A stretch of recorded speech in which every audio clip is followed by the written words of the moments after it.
Come on, it's Nigeria. It's Yes, Nigeria. Okay. Yes. but we're not one of the best playing sides in Africa. Okay, so they're not qualifying didn't come as a major surprise to me at all. We've got better countries that play the game. South Africa, Kenya, and the likes that they belong to different levels when it comes to the sports in Africa. So Nigeria qualifying is not a big deal at all. All right, all right, all right. Let's get on with our guest now. Let's speak with our guest who joins us right about now to talk more about this. We're talking about Ntiense Williams, who is the International Rugby Board Educator for Nigeria, to tell us more about the experience of the Black Stallions not being able to qualify for the Rio 2016 Olympics. Great to have you on the show, Ntiense Williams. Good morning. It's nice to be on with Channel this morning.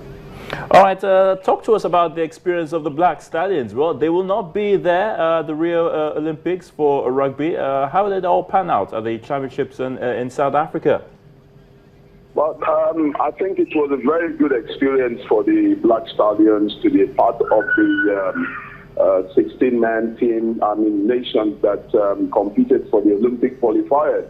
There's only just one country that is going through on that group, which is Kenya. And you know very well that the history of rugby in Nigeria and our performances is just within 17 years. Countries such as Kenya get close to 100 years. And for me, what we should be looking at is how did the Black Stallions perform. They did not too good to my expectation, but not beyond what I expected.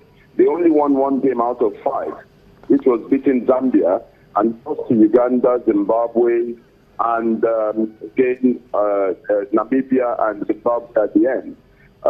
For me, what we should be taking back is what is the margin of defeat that we suffered in the hands of these guys.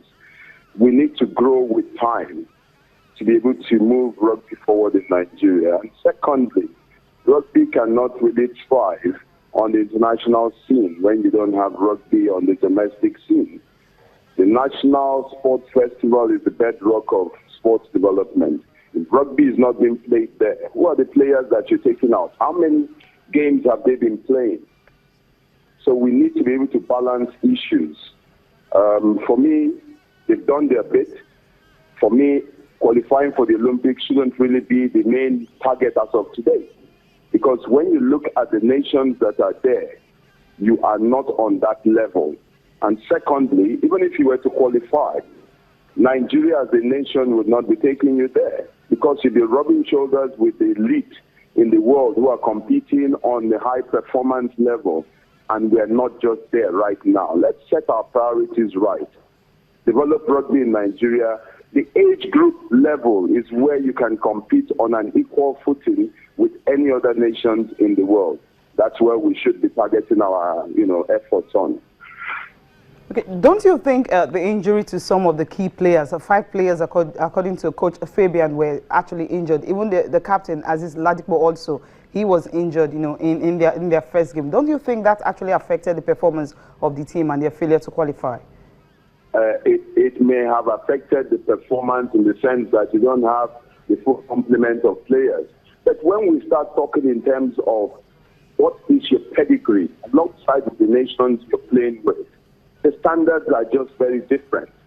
And you need to up that standard before you start competing on that level. Now, that is why you will be getting injuries, because you're not playing the kind of number of games that those other countries are playing before they get onto the competition level.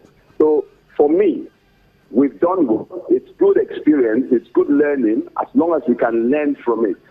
But we need to start looking back at ourselves and saying to ourselves, what is our priority?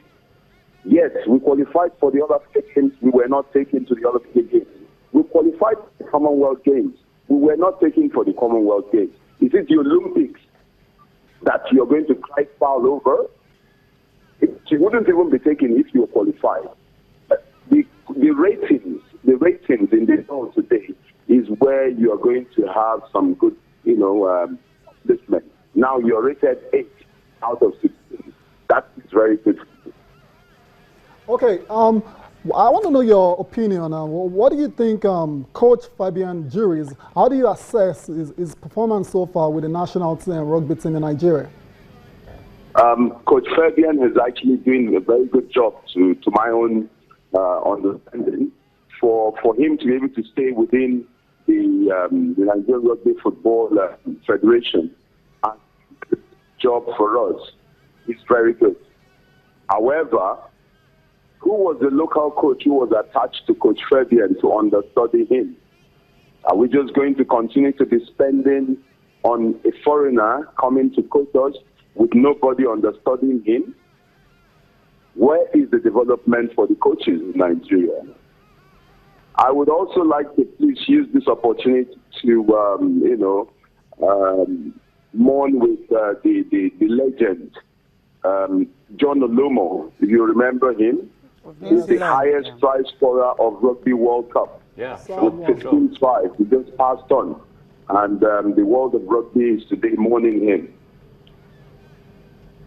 All right, Intensa, let's look at the future now. Going forward, I mean, because the picture you're painting now, it seems to be all gloom for the Black Stallions. What can we begin to do right about now, to put things right within the shortest possible time? What are the goals we need to set out? Yes, we should be setting priorities, target short-term, medium, long-term. And for me, it shouldn't be when a board comes in, you just decide what you want to do. We should be able to have a framework in place where any board that comes in, you come and perfect that plan. So if we're going to say to yourself, in the next 2-3 years, what do you want to achieve? For me, come down to Nigeria. That's us to schools rugby. Schools rugby. Rugby is in all the underage competitions to which Nigeria is a part of competing in. But we've not gone for any of those.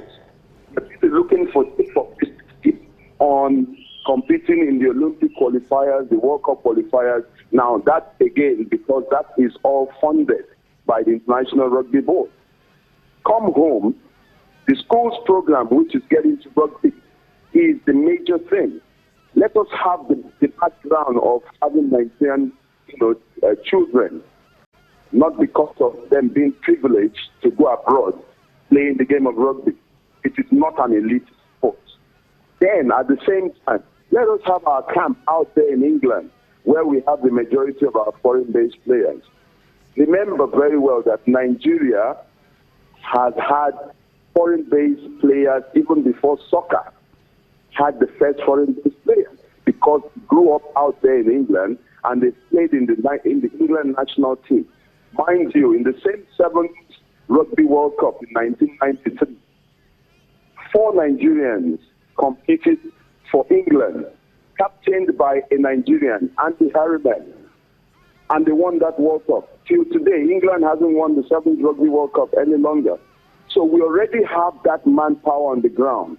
But what we need to do is systematically plan short term. This is what we want to achieve in Nigeria.